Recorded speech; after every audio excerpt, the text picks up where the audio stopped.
Welcome to Eyes on Books. I'm so glad you're able to join us today, and I think you're going to really enjoy our review of a book and also the interview with our author.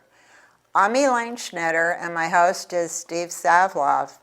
We're going to tell you about the novel Where the Light Falls. It's written by Allison Pataki and Owen Pataki, a brother and sister team. Now, they have taken a very difficult period of history, the French Revolution, but managed to weave in a nice story that you won't forget. So let's hear more now from Steve about the background of this story. There was a lot of use of the guillotine on all the lords and so forth, all the people who were, upper echelon. And supposedly the invention of the guillotine was very convenient to slice off people's heads. I learned about the ins and outs of the revolution through this book, and I also had an insight that I never thought about before, which is what becomes of a revolution if you overtake the people in power. And then there's kind of like an attempt to take advantage of that period where there's a lot of chaos, nobody's in charge, but like human beings, there's a couple people who took upon themselves, even though they weren't elected, to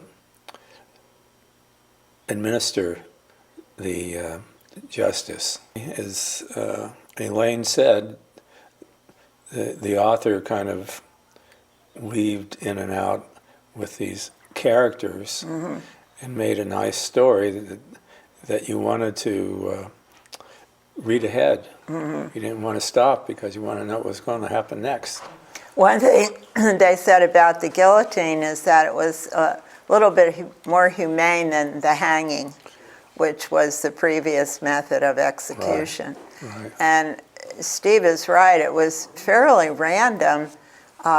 This group that sort of came into power because they had some supporters, and they were out to get anyone of noble blood, aristocracy completely, and also the clergy. And that was something I learned. I didn't realize that they closed the church, and they actually confiscated all of the treasures in the cathedrals and the churches. Yeah. So now I'd like to tell you about the characters in the story, because some of them were actually based on real people, and some of them were actual people at that time. But their story really helps to see the period as it was from a personal viewpoint. First of all, there was John Luc St. Clair. He was a young, very high-minded lawyer from Marseille who relocated to Paris with his wife Marie and their young son to help with the revolutionary government. Then there was André Valliere. André was a young army officer of noble blood, and he actually was always a little bit in danger of being arrested and executed because of his background, but his position in the army seemed to protect him somewhat, and he fought at the battle at Valmy, which was a very important battle which protected the city of Paris, because the Austrians, Prussians, when they saw what was happening in France, they thought, oh, let's go and take over Paris and let's grab the country because it's so chaotic. And this battle was the battle that kept them away from Paris and protected Paris. The third protagonist was Sophie de Vizennes, and Sophie was a young widow, and she was really fighting for her independence from her very domineering uncle. Now, those three people were very interesting, and Steve's even going to tell you how they maybe were tied a little bit together in the story. But then there were two antagonists, We didn't like them very much. One was General Nikolai Murat. Now, he was Sophie's uncle, but besides that, he had a very strong grudge against Andre Valliere, and he was really out to get him during this whole story. The other antagonist was Guillaume Lazare. Now, he was a Jacobin lawyer who, through the court system, sent many, many aristocrats and noblemen to the guillotine. He was part of that group, pretty bloodthirsty group. And then, of course, we had two heroes. We had General Christoph Kellerman, who actually led the army at the battle at Valmy. And then the other one I thought was really interesting was Brigadier General Thomas Dumas, who was actually the father of Alexander Dumas.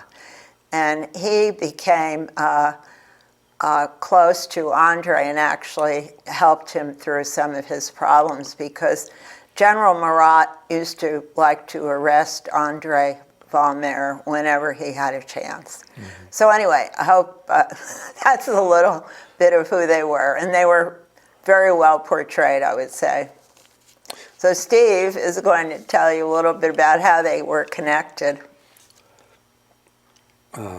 Andre, the soldier, and because of the bad blood between the two families, he did everything he could to keep her under lock and key. Mm-hmm.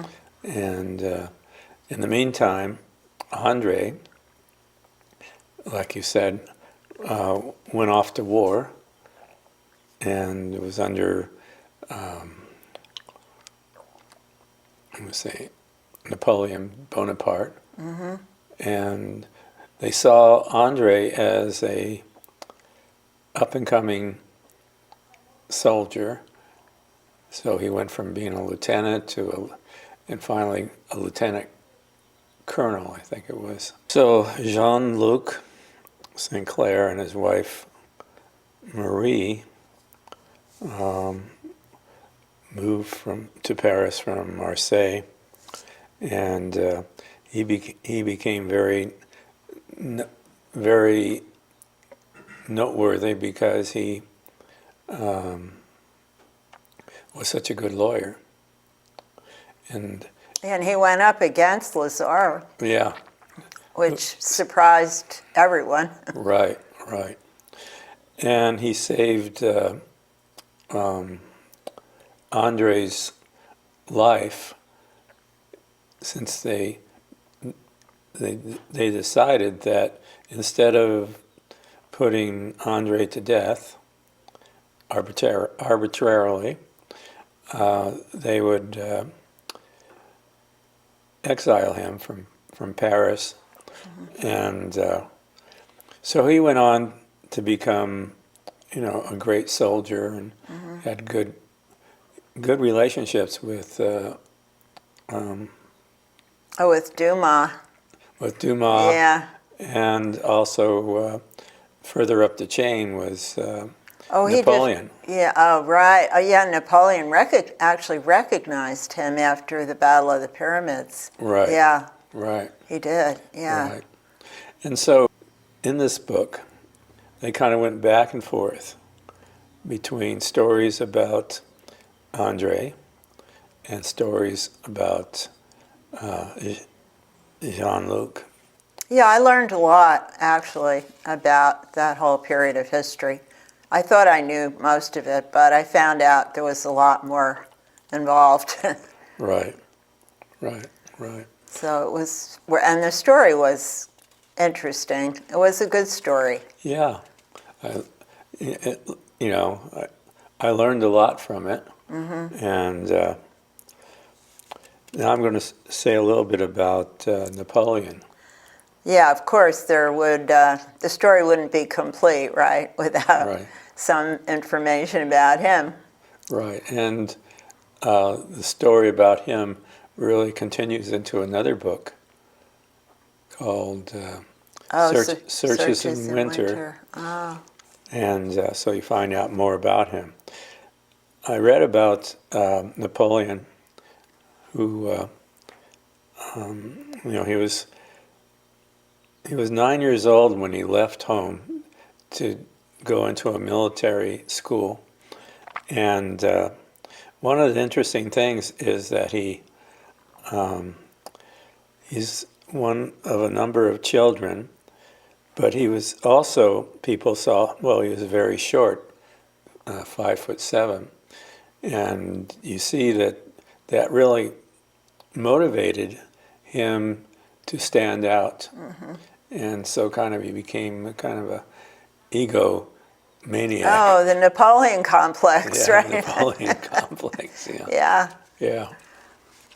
And, he's married twice. I think he had 3 kids.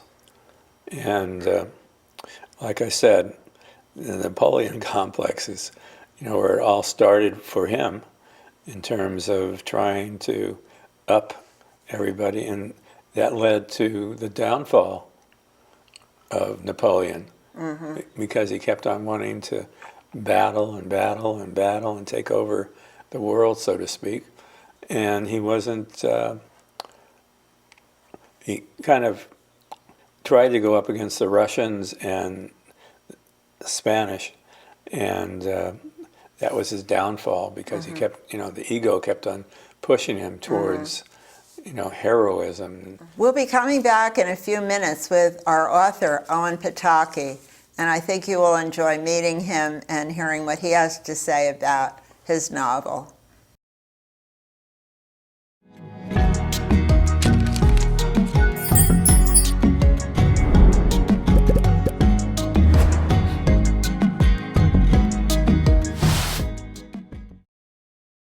Welcome back, and we're excited to talk with the author of Where the Light Falls, the author being Owen Pataki, and his sister, Allison.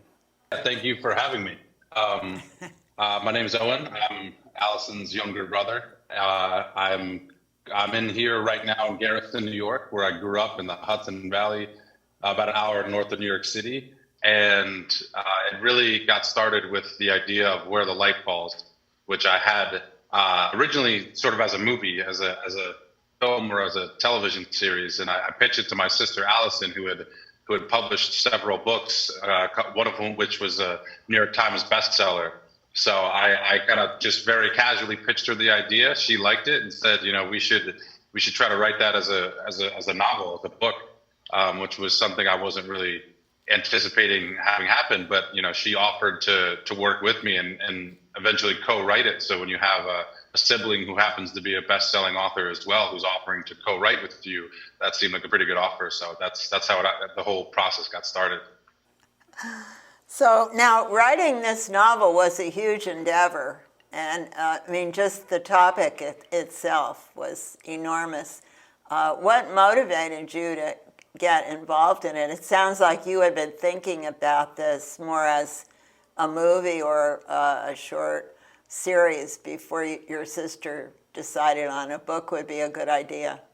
Well, it goes way back.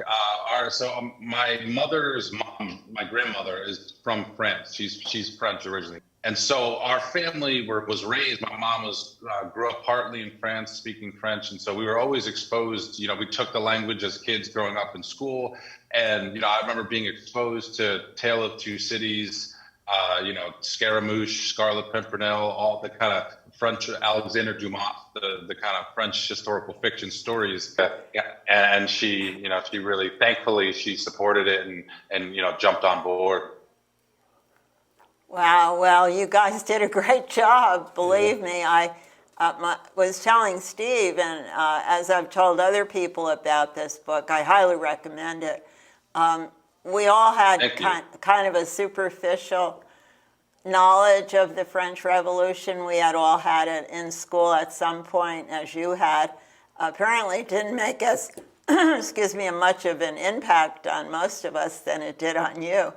But I knew some of the basics, but I did learn a lot in this book. The one thing I didn't know was that they closed the church, and that was a surprise. I didn't realize that that was part of it, and confiscated all of the treasures. Yeah, well, it was obviously, the Reign of Terror. It means it was a violent and bloody time, but it was also a complete socio-political and economic upheaval that just completely radically changed society. And I was thinking about that the other day about you think about the American Revolution, which was largely successful, like it kind of worked out and left our country with the republic that we still have now, whereas the French Revolution is much more kind of tumultuous and violent. The king and the queen, Marie Antoinette, are beheaded. Like you said, the churches are closed. And I think one of the biggest differences between America's revolution and France's is that religion, the church was so entwined, or was so ingrained in French culture. It was a huge part of French society, so that when you have a revolution, basically kick the church out of society's role, and the amount of wealth, the amount of power, the amount of influence the church had in France, and the Republicans and the Jacobins and the revolutionaries just basically did away with that, or at least there was a temporary kind of complete dismantling of the church and its role. And the church, Notre Dame Cathedral, was turned into a secular civic center called the Temple of Reason. So it was very, very tumultuous, and I think so much of the intensity of the feelings and of the hatred, which came from this religious versus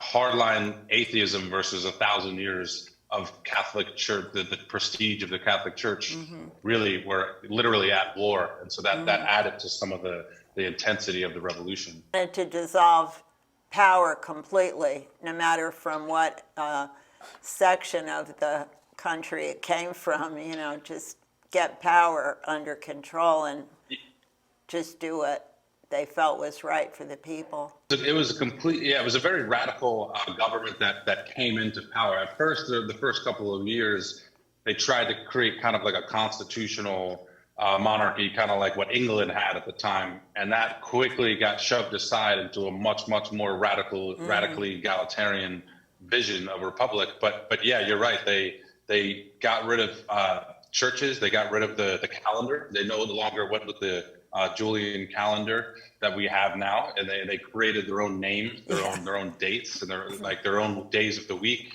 How many months in a year was changed. So it was like you said, it was a complete turnover in terms of power, and any nobleman, anyone who had been an aristocrat or tied to the monarchy or the aristocracy would just be executed. They could be guillotined for being a member of that class. So it was a complete transfer of power in that society for a few years. I was impressed by how a revolution, leaves, like you said, it's very fraught with chaos, and it's not unlike our political system here.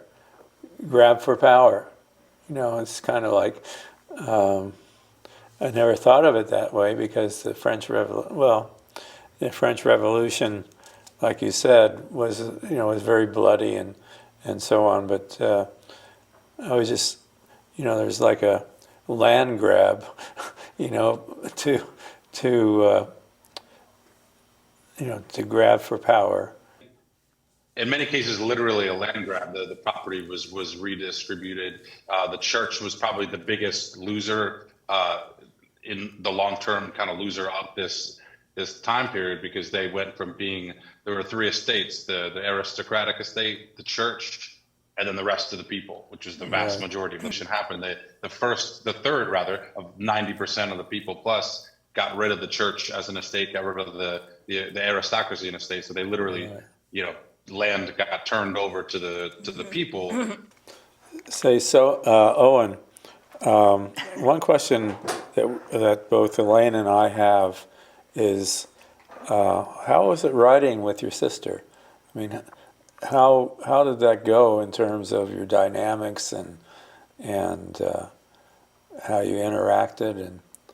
We get that question a lot from people who've read it. What is it like writing together? Yeah. So the simple answer is that what became the broader story and became the book, it was largely kind of laid out. We like to say, like, I had the skeletons, the bones of the story, in an outline form, and I took it to her, like I said, and she liked the premise, she liked the characters, the idea. And so what we did is we went through and basically outlined out chapter by chapter for the entire book.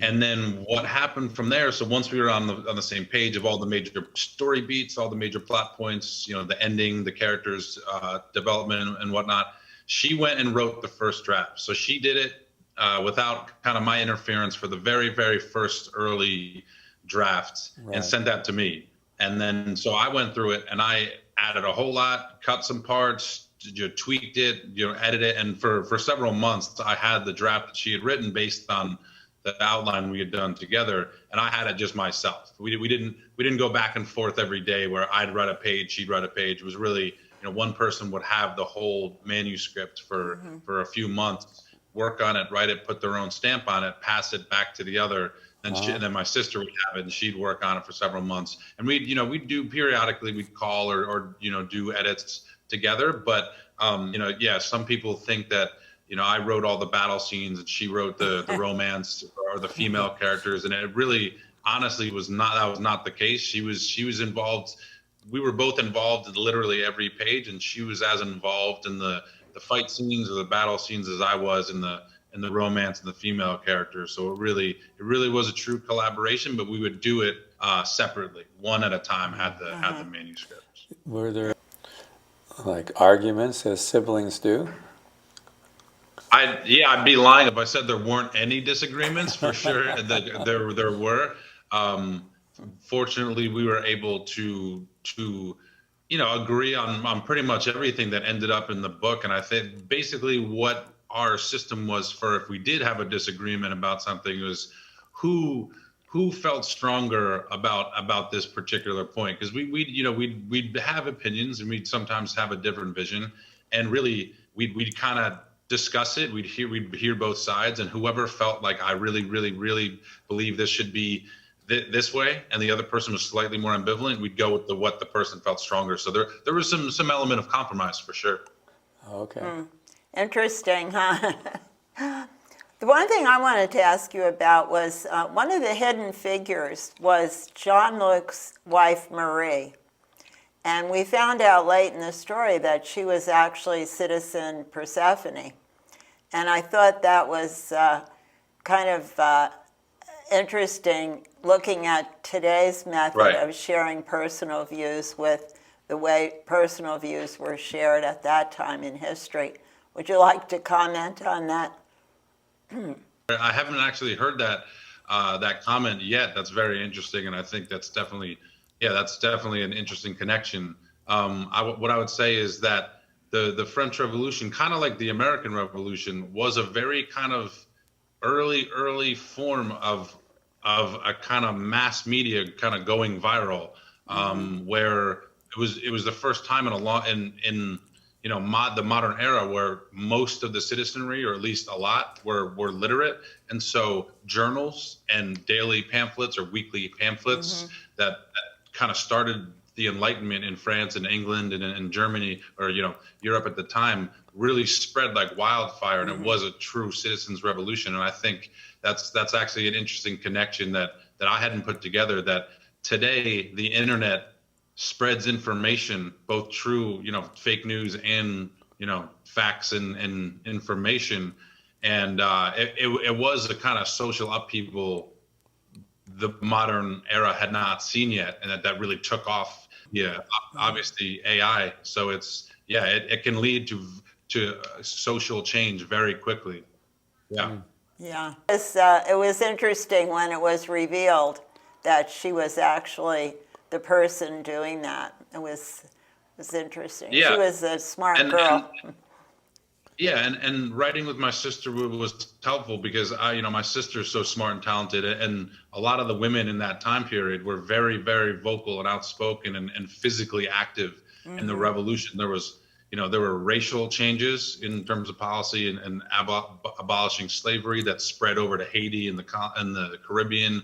There were gender, movements where the women literally marched to Versailles to demand their rights. So it made sense, and it felt accurate that there would be, a man who's involved in the politics of the time, but it wasn't just men. There were a lot of outspoken women. Sadly, it didn't last through Napoleon's empire the way it looked like it might have at the start of the revolution. But it definitely was the case that there were outspoken, opinionated women throughout France at the time. Group of people in this book that I had never heard of before, and I was wondering about them, are the Egyptian desert horsemen, the Mamelukes. Now, whatever happened to them as a group? Did they continue to exist after the Battle of the Pyramids or in modern Egypt? Yeah, that's a good question. So the Mamelukes were actually not Egyptian. They had been brought in, hadn't they, as mercenaries or something originally? Exactly. They were from the Caucasus Mountains to modern day Georgia, the country of Georgia. And they were Muslim Europeans, basically, that were brought in basically to be a kind of labor / slave force for the Egyptians, to bring them in to just do, construction and work as their slaves, basically.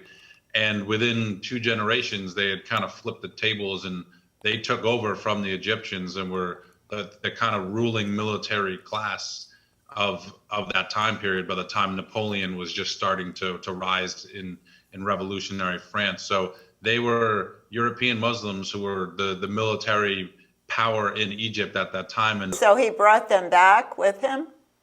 Not all of them, but he brought a cavalry unit and one of his personal bodyguards throughout the entirety of the Napoleonic Wars. Oh, how pretty much all the way to the end was a Mameluke. Thank you. Yeah. We want to thank you. We're kind of at the end of our time. So we want to thank you for participating in this. We did interview your sister not too long ago, and you both are very articulate and look similar without the beard. She's very, I got a little more facial hair, but she's very prolific. I'm sure she'll be back sometime soon. Yeah, well, thank you so much. It was a pleasure meeting you, and appreciate you so much all the on. information. Thank you for having me on. Thank you for joining us today, and I hope you enjoyed our interview with Owen Pataki. Hope to see you again soon. Bye-bye.